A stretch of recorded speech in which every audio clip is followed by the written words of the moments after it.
जब आप कामना से प्रेरित होकर अपने आराध्य को भजते हैं तो आपका आराध्य आपको वो देता है जो आराधक चाहता है। लेकिन जब आप भावना से प्रेरित होकर अपने इष्ट को भजते हैं तो आपका आराध्य आपको वो देता है जो आराध्य चाहता है। सर, आपकी एक बड़ी प्रसिद्ध पुस्तक है राम राज्य।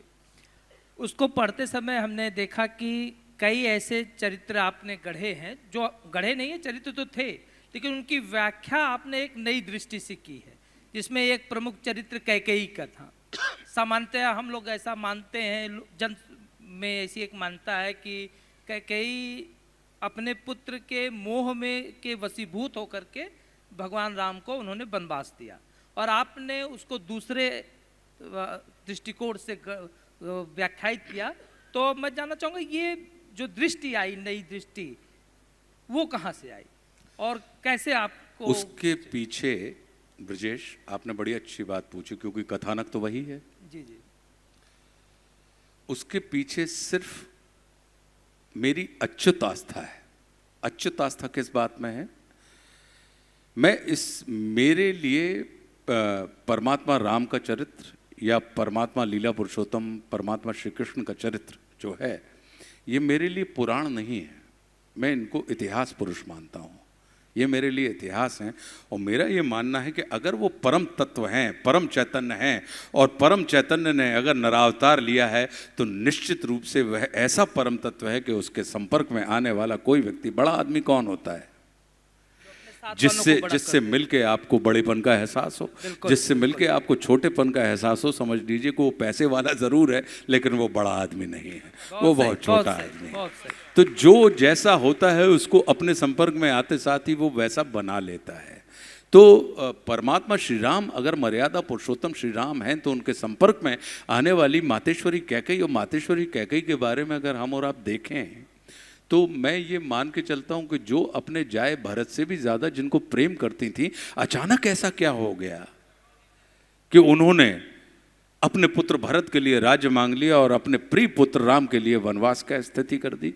तो मुझे ये लग रहा था कि ये सामान्य घटना नहीं है। संभवतः पूज्य वाल्मीकि जी कुछ और कहना चाहते थे, और हम लोगों ने कालांतर में इसको अपने हिसाब से समझ लिया। परमात्मा का जीवन चरित्र हम मनुष्यों को ऊपर उठाने का काम करता है, लेकिन हम ऊपर ना उठ के, हम चूंकि भक्त हैं हम लोग, तो हम क्या करते हैं कि हम तो ऊपर उठ नहीं पा रहे परमात्मा, हम इतने भारी हो गए, तो हम ही आपको नीचे घसीटने का काम कर देते हैं और उनको अपने तल पर लाकर अपने जैसा सोचने की दिशा में प्रेरित हो जाते हैं। और हमको लगा कि नहीं, ये तो सौतिया डाह होगी, और अपने बच्चों को, अरे मेरे मन में ये सवाल खड़ा होता था कि जिस कैकेयी को, महारानी कैकेयी को राजा दशरथ इतना मान देते हैं कि उनकी बात खाली नहीं जाएगी, जो सभा में भी होती हैं और सम्रांगण में भी उनके साथ होती हैं, जिन कैकेयी से उनकी बाकी की दो बहनें कौशल्या और सुमित्रा इतना आदर मान करती हैं, जिस कैकेयी से चारों पुत्र उनके अनुगत थे, उनके अनुगामी थे, उन कैकेयी को अचानक ऐसा क्या हो गया? जो राजमहल से सब कुछ संचालित कर सकती थी, वो अचानक राजसभा में बैठ के संचालित करने की प्रेरणा से क्यों भर गई? वो कैकेयी जिन्होंने अपने पुत्र भरत को जन्म लेते साथ ही राम का अनुगामी बनने की सलाह दी, अचानक उनके अंदर ऐसा कैसे कोई कारण पैदा हो सकता है कि वो राम का अग्रगामी बनने के लिए उसको प्रेरित करने लगे? तो मेरा अपना ये मानना था कि ज़रूर इसके पीछे कहीं ना कहीं मर्यादा पुरुषोत्तम की लीला होगी, और वह लीला क्या होगी? तो हमारे चित्त को जो चीज समझ में आई, उस अच्युत आस्था के कारण, उस अच्युत विश्वास के कारण, या उस अच्युत समर्पण के कारण, तो हमें ये लगा कि नहीं, इसके भीतर कहीं, क्योंकि क्या होता है कि परमात्मा श्री राम अगर अयोध्या में ही रह जाते तो क्या वो नारायण हो पाते? बिल्कुल सही आपने कहा, बिल्कुल सही। सिर्फ दशरथ नंदन रह जाते। लेकिन फिर ये बात कहाँ से आती कि एक राम दशरथ का बेटा, एक राम घट घट में बैठा, एक राम का सकल पसारा, और एक राम सबहुँ ते न्यारा? ये वाली बात कहाँ से आती? तो कहीं ना कहीं वो जो बात है उनकी परमात्मा श्री राम की, कि तो कैकेयी तो उन स्त्रियों में से हैं जिन्होंने, सामान्य माताएं हैं जो नर को जन्म देती हैं, लेकिन वे अतुलित और विलक्षण माताएं होती हैं जो नर को नारायण में रूपांतरित कर देती हैं। तो कैकेयी जो है, तो कैकेयी मेरे लिए, तो अगर वो जो नारायण हमें मिले हैं, तो नारायण हमें कैसे मिले? क्या मातेश्वरी भय प्रकट कृपाला दीन दयाला कौशल्या हितकारी? वो बात तो हम अयोध्या कांड बालकांड में ही भूल गए। वो बालकांड से आते आते अयोध्या कांड तक हम वो विस्मृत कर गए। तो फिर जिन नारायण को आज हम और आप पूछते हैं और जय श्री सीताराम की बात करते हैं और जिनकी मर्यादा की बात करते हैं, तो कहीं ना कहीं उसके पीछे उनका जो हमें लगा कि अभिशाप था, लेकिन वह तो इतना बड़ा विकट वरदान। और फिर वाल्मीकि जी ने उसको वरदान क्यों लिखा कि 2 वर मांग लेना? वर मतलब श्रेष्ठ। वर का मतलब ही होता है, भाषा विज्ञान में अगर जाएं तो वर का मतलब होता है श्रेष्ठ। तो वो 2 अभिशाप ना होकर 2 वर की बात कर रहे हैं। कैकेयी मातेश्वरी के पास 2 वरदान थे, तो एक वरदान में उन्होंने क्या मांगा? बोले कि राम को 14 वर्ष का वनवास दो। और दूसरे वरदान में उन्होंने क्या मांगा कि भरत को। तो भरत को ही क्यों? इसके पीछे क्योंकि वो ये जानती थी कि भरत का चित्त, मैंने एक ऐसे बच्चे का चित्त तैयार किया है कि जो सिर्फ राम का ही अनुगत रहेगा। तो राम की अनुपस्थिति में कौन है जो 14 वर्षों तक राम की संपत्ति को, राम की निधि को, राम के साम्राज्य को राम का ही बनाकर रखेगा? तो भरत के लिए वनवास की जो बात है, तो मुझे लगा कि मैं मतलब गुरुदेव भगवान की ये कृपा रही कि उन्होंने संभवतः हमारे चित्त में बैठ के, हमारे लिए आनंद इस बात का है कि परमात्मा श्री राम ने अपने रंजन के लिए मेरे मनोभाव को, मेरी मनोभूमि को, मेरे मनोचित्त को अपने रंजन का विषय बनाया और मेरे हाथ से निकल के वो किताबों के पन्नों पे बिखरते चले गए। और ये आनंद का विषय है कि किताबें आपके हाथ में आई, आपने पढ़ा और आपके हाथ से होते हुए वो आपके हृदय में उतर गए और आपको वो तमाम चीज़ें आनंद दे रही हैं। तो हमारे लिए तो ये आनंद का विषय है। और इस वजह से, क्योंकि हम उसको सामान्य दृष्टि से देख ही नहीं सकते। हमारा ये मानना है कि अगर कोई शूर्पणखा है जिसको हमने क्या कह दिया? बोले राक्षसी है, नाक कान काट दिए। मुझे एक बात बहुत ईमानदारी से बताइए, शूर्पणखा किसकी पुत्री है? ऋषि विश्रवा। विश्रवा कौन? जिनसे चाहे देव हो, चाहे असुर हो, चाहे यक्ष हो, चाहे किन्नर हो, वो वेदों का श्रवण करना पसंद करते थे। विश्रवा कौन है? बोले पुलत्स के पुत्र हैं।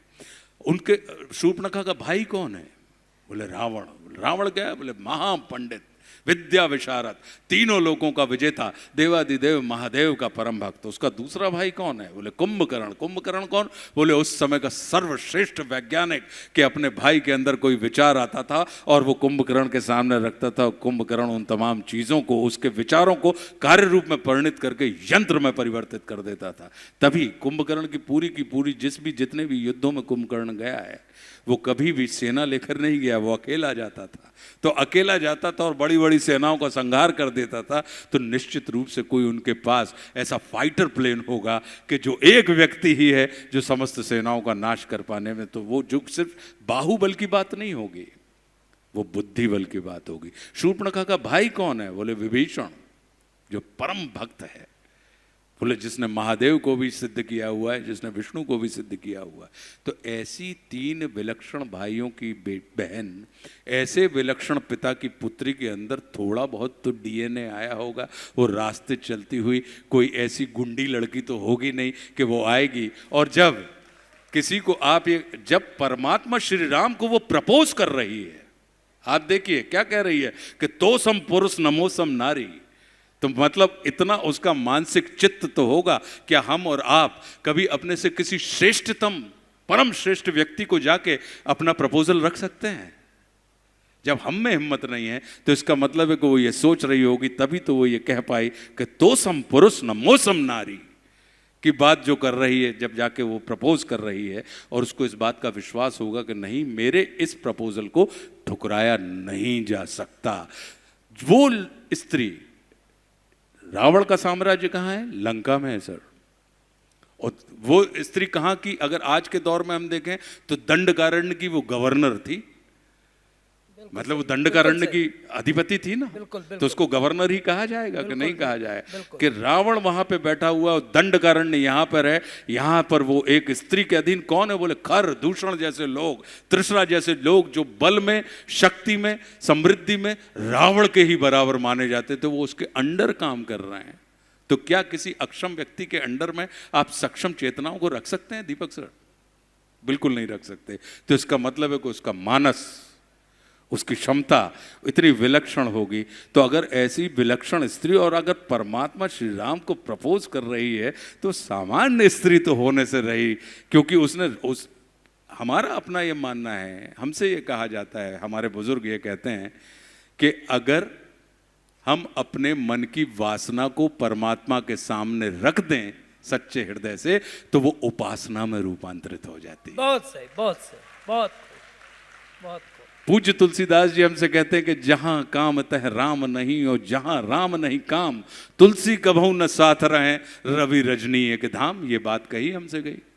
लेकिन इतिहास में शूर्पणखा एक ऐसी स्त्री मिलती है जो काम के मार्ग पर चलकर राम तक पहुंची, और स्वयं ही नहीं पहुंची, उसने अपने पूरे खानदान को राम के श्री चरणों में लाके खड़ा कर दिया।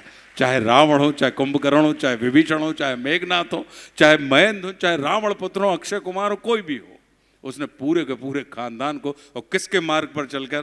बोले काम के मार्ग पर चलकर वो राम तक पहुंची। अब ये हम और आप सोच सकते हैं, क्योंकि प्रभु की तो जो लीला होती है वो तो बड़ी विचित्र होती है। तो मेरा अपना यही मानना था, इस कारण इसके अंदर एक अनोखी और एक अलग दृष्टि मिलती चली गई। और वो सारे के सारे चरित्र जो हैं जब राम के इर्द गिर्द आ रहे हैं तो परमात्मा श्री राम का तो चित्त ही ऐसा होता है कि अपने प्यारे राम को रीझ भजो या खींच, खेत पड़े बढ़ जात है उल्टो सीधो बीज। तो जब राम के संपर्क में आप आ रहे हैं तो निश्चित रूप से आप किसी भी भाव से क्यों ना आए, कितने भी शंकित चित्त से क्यों ना आए, राम का संपर्क आपको निशंक कर देता है। बहुत सही सर। आपने जहां राम राज्य में एक गंभीर विषय को उठाया और पुरुषोत्तम भगवान श्री राम के मर्यादा चरित्र को जहां उदात्त, वो तो है ही है, उदात्त आपने भी चित्रित किया, लेकिन आपने अन्य चरित्रों के साथ भी न्याय करते हुए उतना ही उदात्त बनाया, किसी को आपने खलनायक नहीं बनाया। देखिए, मेरा अपना ये मानना है कि ये दृष्टि तो हमारी और आपकी होती है। मैं खल दृष्टि में विश्वास नहीं करता, मैं उसको प्रतिनायक कहता हूँ। बिल्कुल सही। कि अगर परमात्मा श्री राम और दशानन का अगर चरित्र देखें तो दोनों ही शिव भक्त थे। बिल्कुल, दोनों ही शिव भक्त थे। दोनों के अंदर सर लीडरशिप क्वालिटी भयंकर थी। अब रावण के पास तो 1 लाख पूत 1.25 लाख नाती ऐसी वाली थी। दोनों ही शक्ति के उपासक थे।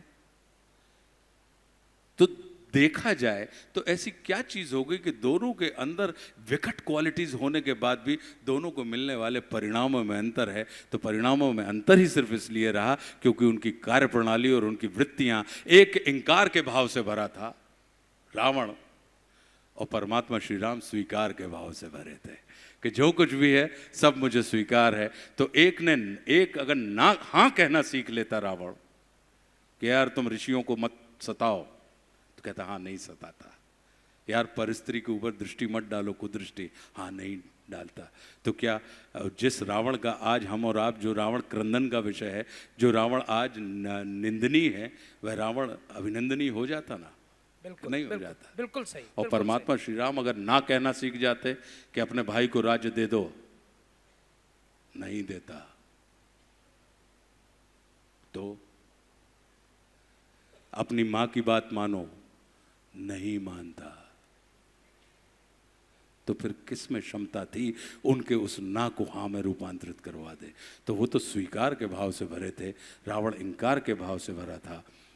देवादिदेव महादेव के दोनों उपासक थे, लेकिन रावण की जो पूजन थी वो कामना से प्रेरित थी, और परमात्मा श्री राम की जो पूजन थी वो भावना से प्रेरित थी। जब आप कामना से प्रेरित होकर अपने आराध्य को भजते हैं तो आपका आराध्य आपको वो देता है जो आराधक चाहता है। लेकिन जब आप भावना से प्रेरित होकर अपने इष्ट को भजते हैं तो आपका आराध्य आपको वो देता है जो आराध्य चाहता है। बहुत सही सर। तो इसलिए अगर हम और आप देखें तो रावण को जो है, रावण को शिव से चाहिए था और श्री राम को शिव चाहिए थे। तो एक को शिव से चाहिए था और दूसरे को शिव चाहिए था, इसलिए इनको मिलने वाले परिणामों में अंतर है। और वही उसका जादू है। वो हमारे ये सारे के सारे चरित्र हमको और आपको नीति निर्देश देते हैं कि अपने जीवन को इंकार के भाव से भरना है या स्वीकार के भाव से भरना है। अपनी विस्तृत दृष्टि को आपको जैसे ब्लिंकर्स लगा देते हैं अपन घोड़ों को इर्द गिर्द, वो तो ब्लिंकर्स लगाने हैं, या अपनी जो तुमको दृष्टि दी हुई है जो 180 डिग्री पे तो ऐसे ही देखती है, लेकिन तुम 360 डिग्री पे देखने के काबिल हो जाओ। तो ये हमारे और आपके ऊपर निर्भर करता है कि हम उन चरित्रों से, हम उन कथाओं से अपनी व्यथा का निवारण करते हैं या उन कथाओं को अपनी व्यथा का कारण बना लेते हैं।